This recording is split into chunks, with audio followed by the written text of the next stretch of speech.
The Sports Ball Stuff podcast is brought to you by The Goddamn Sauce. Go to thegdsauce.com for details to order all the sauces to replace your ordinary condiments. Pulpery Media presents Sports Ball Stuff with your hosts, Brock and Ben.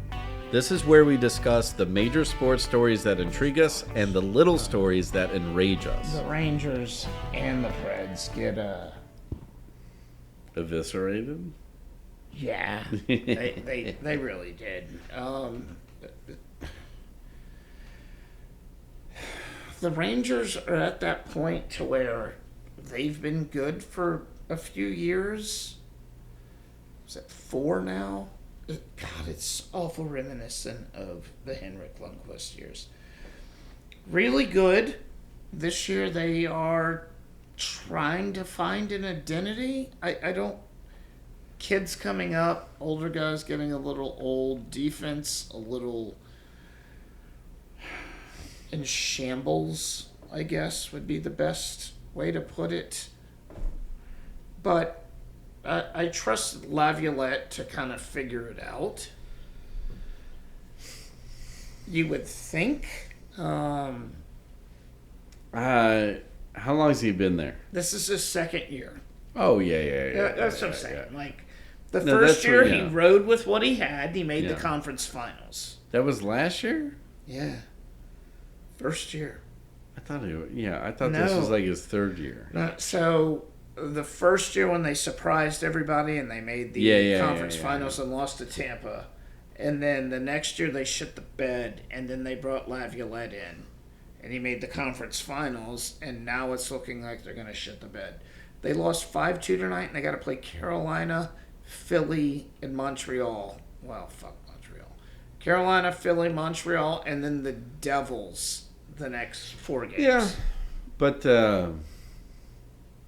it's early. They play 6,000. It is. It's like I have to always remind myself about hockey. I mean, it's an 82 game season. And football. I mean, soccer. Football is the same thing. But I look at standings on a daily basis, even though it really doesn't fucking matter at all. But it makes me feel good.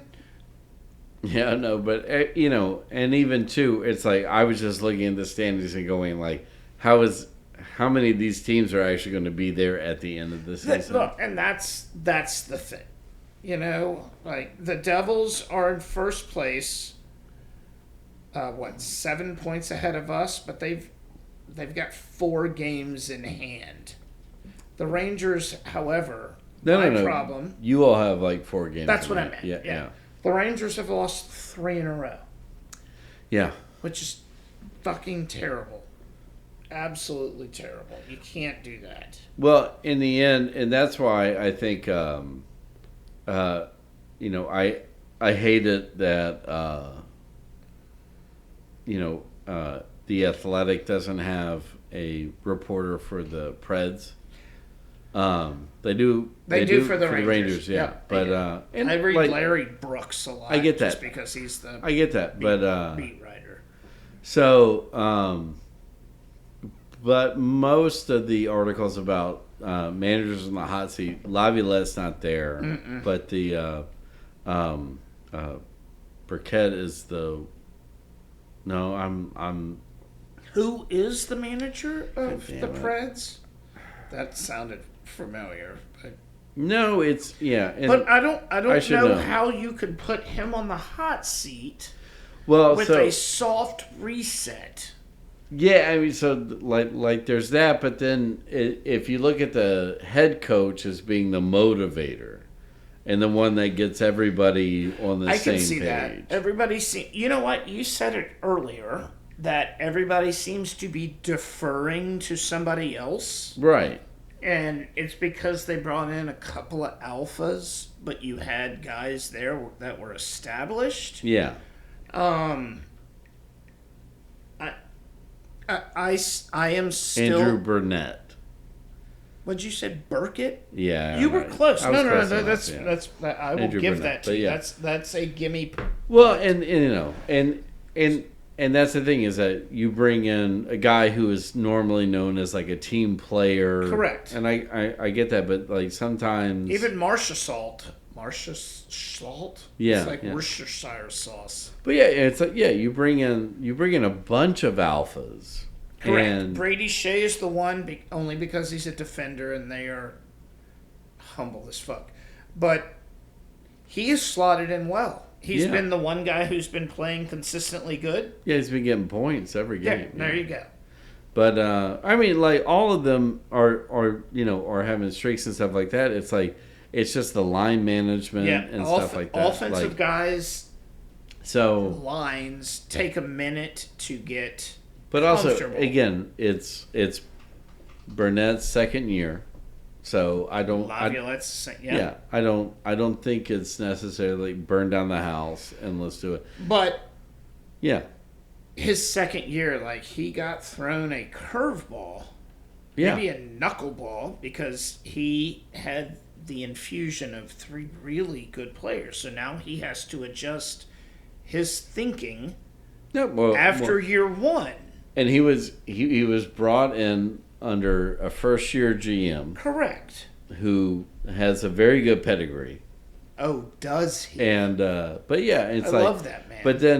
But then yeah, this is the first season in which they were able to operate. So but you have to figure that those two were talking to each other about these moves, right? Of course, And so you had to figure that it's like growing pains. I'm not worried. No, you don't need to be. Yeah. The growing pains conversation had to be had. If this team, like if Burnett figures out the lines and they get on that, like that's what I'm saying. Yeah. We know who works with what.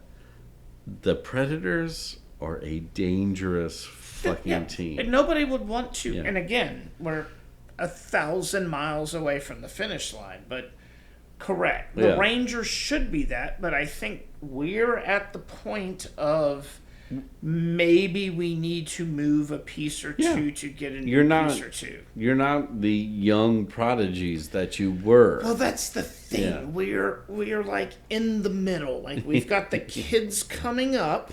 Yeah. And we've got the old guard. Sure. And if the old guard is not producing... But that's what I was saying earlier is that... And it's the one thing that we do forget about hockey because, like, amazingly, like, the great hockey players can go really long. Correct. But your window really is, like, age 22. 4 years? Yeah. Because your legs, your knees, your ankle, like... If you're borderline, you have to use that peak prime athletic ability, which is 4 or 5 years, unless you're the elite the elite. Or your role shifts. Like right. You might be an attacking defenseman, but then after your peak years, it's like, oh no, my brain understands the game, but I need to take a step back because I'm not as fast to track back this guy. And if you don't understand that, and you keep trying to, and then guess what? Teams are going to drop you like that. Yes, and then you've got to find the balance. Which I say is like talk to any human being when they realize that they're not capable of doing something that they could do. The thing that they could do before. Yeah, any human being. Guess what? We are stubborn as fuck. Yeah, I couldn't imagine being a peak athlete and then like just like doing the same thing you've been doing your entire career, but just slowly realizing that like my brain that's how I felt the older I got playing soccer. Like my brain knew what to do, but my body couldn't do it.